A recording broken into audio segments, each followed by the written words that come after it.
Welcome,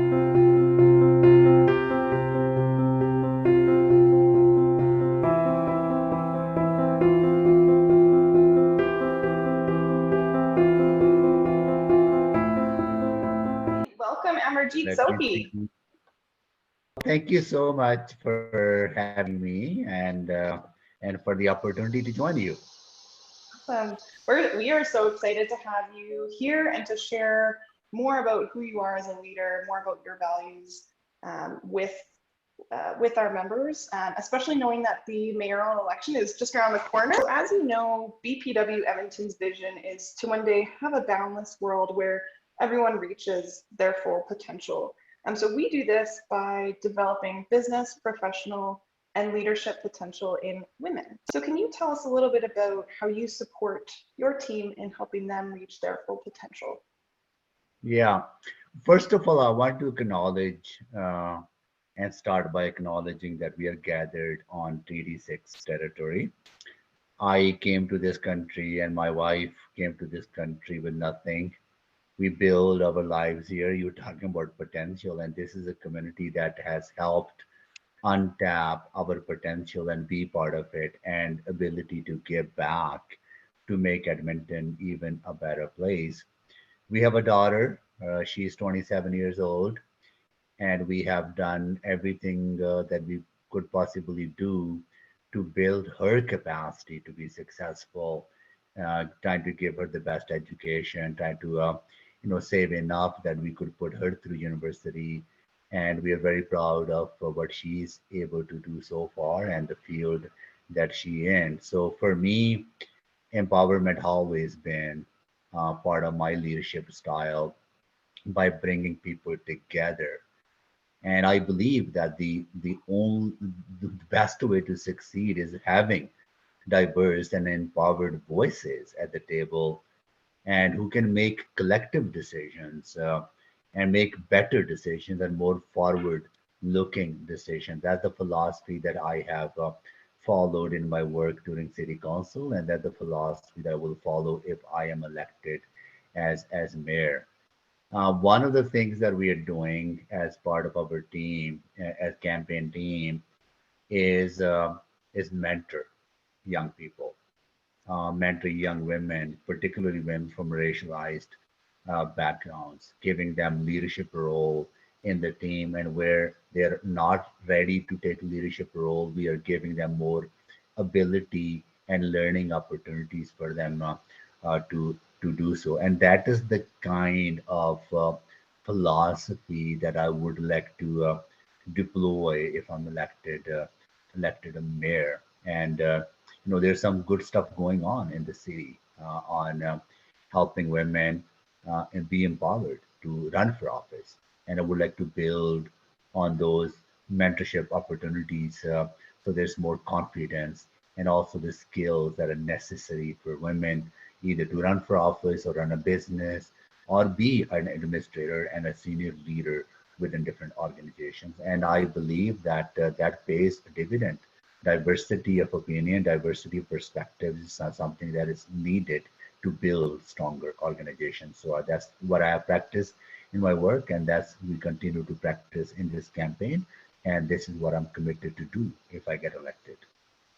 Awesome. That's so great to hear. Kind of following up on that just a little bit more, how do you model leadership for your team and really promote that well-being? Because it's so important for us to take care of ourselves as well. So how do you make sure that your team is modeling that? Mhm. So this is my seventh campaign, and I know that campaigns can be really hard on people mentally as well as physically. They can be hard on the candidate's family, and the team. So I always try to promote flexibility as much as possible among our team, making sure that we have multiple people responsible and touching on number of issues, that we are not putting too much onus and burden on one individual. So there's a sharing of responsibilities, and also that empowers as well because we learn from each other. Safety is paramount to me. We make sure that our volunteers go in pairs when they go out door knocking. And we don't tolerate, I personally do not tolerate abusive behavior from anyone. And we make sure that our team understands that.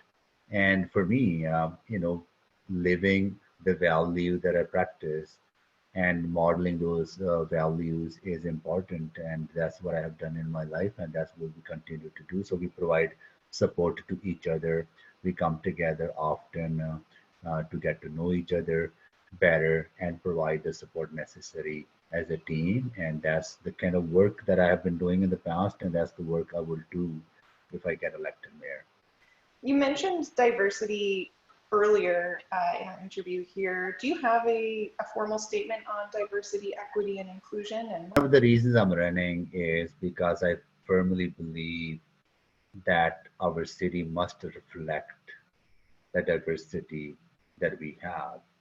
When I talk about diversity, I'm not just talking about cultural diversity or racial diversity. I'm talking about gender diversity. I'm talking about religious diversity. I'm talking about sexual orientation. I'm talking about people's abilities or people who may face physical barriers to participation. And I have practiced that in my work. When I was appointed infrastructure minister, we were setting up a brand new ministry, and we had to hire close to 18 to 20 people. And I set a target to my chief of staff, saying, our office must reflect what Canada is. And that's mm, exactly what we achieved in that ministry. And that's what I strive to achieve in our campaign. And that's what I will try to strive to achieve if I do elected as mayor, because diversity is not just a nice thing to have. Diversity actually fosters innovation. It brings people together from different perspectives with different ideas to solve problems different ways, right? So I think it really adds value in getting things done in a better way, and in doing them in a way that actually the decision making process is much more effective and long lasting, because mhm. you do take that decision from reflecting on different ways and different philosophies and different points of views. For sure. Yeah, it's not just checking the box, right? It actually has such a fantastic impact as well, which is great. Absolutely. Kind of moving over to more campaign focused topics, what are some of the steps that you would take to help put the city in a stronger financial footing? And to that, what do you Mhm. think are our highest priority financial challenges as a city? Yeah. I believe that we need to build an economy for all Edmontonians, economy for everyone. And the success of our businesses means investment and opportunity for our communities as whole. And my biggest priority is to be an ally for the business community at Edmonton, and to listen to them, to work with them, and be present with them, and listen to their ideas and concern, and to help them realize the vision that they have.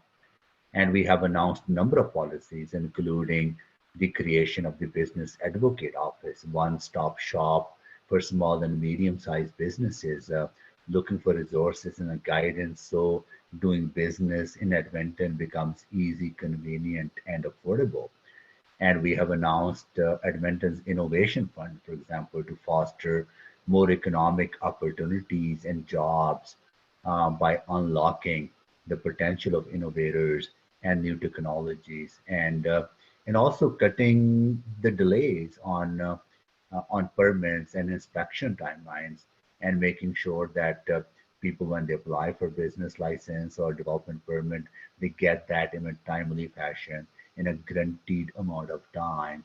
So those are the things that I feel that will help us, our city, put in a very good financial footing to help grow our economy and diversify our economy.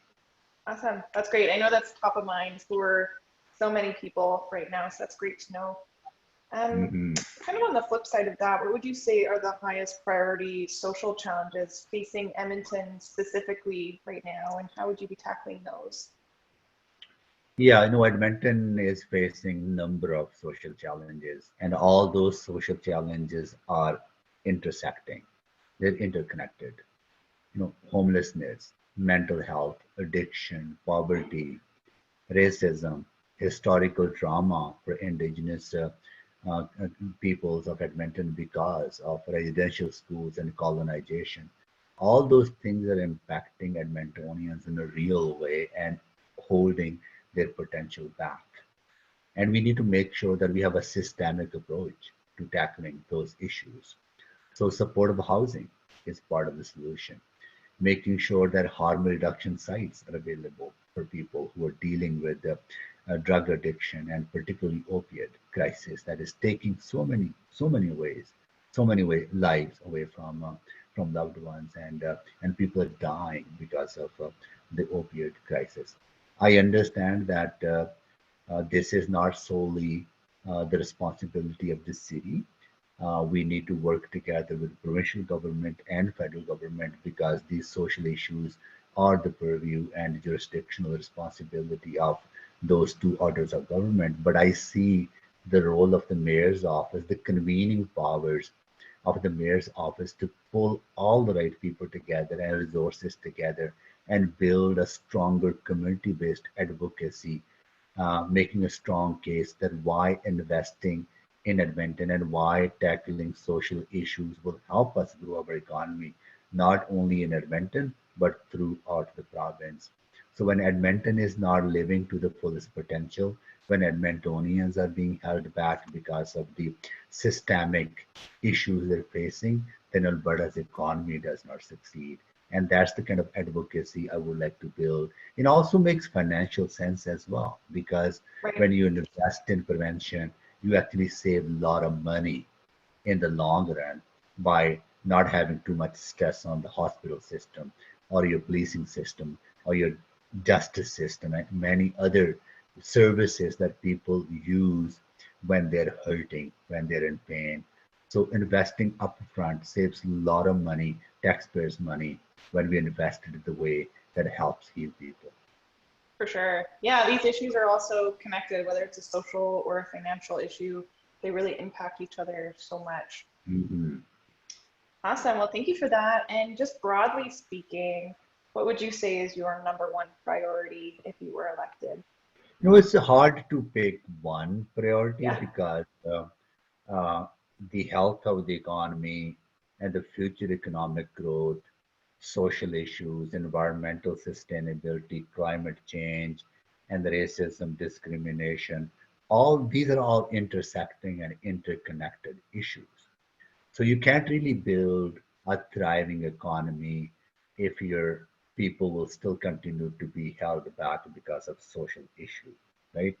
I think we need to find a way of, making sure that we are dealing with all of these issues together and in a holistic, systemic way that when you deal with one issue, it helps you deal with another issue. Uh, Growing our economy, creating more jobs, and untapping the potential of innovators, whether it's in the hydrogen hub, whether it's new technologies, whether it's in the health sciences, whether it's in the, Edmonton being a hub for manufacturing of pharmaceuticals and others. We need to really work as a region, as a one community of big capital region, and working strongly with provincial and federal partners and other partners to attract more investments into our region, to help grow our economy, create the prosperity, and have a stronger tax base that we are able to provide proper support on social issues to Edmontonians who are hurting these days. fantastic. Great. Well, that concludes my questions. Is there anything else you'd like for our BPW Edmonton community to know about you that we didn't cover? No, what I would like to say is that Edmonton has been my home for 40 years now. and I have served Edmontonians in different capacity, whether as city councillor or as or a member of parliament or minister of infrastructure and natural resources, leading to major economic portfolios. I have always put Edmonton first because this city has given me so much. This community has lifted me up from uh, from a place where I was, where I had nothing. And this community has given me the ability to grow here, ability to give back. So I want to continue to give back to make it even better place. So I've always put Edmonton first, and I will always continue to put Edmonton first in the future if I'm given this opportunity, or even in any capacity that I serve, because this is my city, and I will continue to serve my city in whichever way I can. Yeah, that's great. Thank you so much for your time, Amarjeet. It was just wonderful getting to hear your perspective, not only on your campaign, but learning about who you are as a leader and really more about your values. So that was fantastic. Jill, can And I interrupt for 1 second? Yeah. I was so curious after you said that you had campaigned 7 times now. This is off script, but I'm just so curious to know what's something about your leadership or influence or humanity that you have learned by campaigning 7 times. You must have learned a ton that I would never experience. And so I'm so curious. Yeah. So campaigns are a teamwork, right? And I believe in collaboration. Collaboration is the key to success in every aspect. Candidates, absolutely, because campaigns are kind of wrapped around the Yeah. candidate and the policies, but candidates are part of the team. If candidates start feeling that they're above the team, right, not part of the team, then candidates will never be successful because all these different components of the campaign coming together as a whole is what is critical for a successful campaign. So that would be my message. Anybody who's thinking of running, be surrounded by people who trust you, people who believe in you, or empower them to run your campaign and empower them in a way that they're able to challenge you on when they feel that things are not going right or they wanna. You gotta create an atmosphere of openness and and inclusiveness that everyone feel that they can contribute and that they feel comfortable questioning each other in a way because the end result is that final goal of winning the election. But that's only possible if you have that team spirit. That team spirit will only exist when you trust each other, when you create that atmosphere of openness. That's great. That's wonderful. Thank you. And I think that's such a good question because it not only applies to the 7 campaigns, it's, you can apply that to any team, right? It's not just about the people leading the teams, it's about the people, supporting that team. So that's great. I have never been afraid to be surrounded by people who know more than I do, right? So Because as leaders, your role is to draw people to you, people who know the subject matter expertise, right? People who know in areas that you may have not as much knowledge, right? So that ability to attract and that ability to empower people has served me really well. That's great. Fantastic. Was there anything else you wanted to add, Benta or Amarjeet? Anything else before we close here? No, thank you for having me, and look forward to seeing you in person soon. Wonderful. Yeah, we'd love to meet you in person sometime. And we're also eager to hear more about your campaign leading up to the October 18th election. So good luck to you and thank you so much for your time. Yeah, thank you so much. Thanks. Take care. Bye. Bye-bye. Take care. Bye.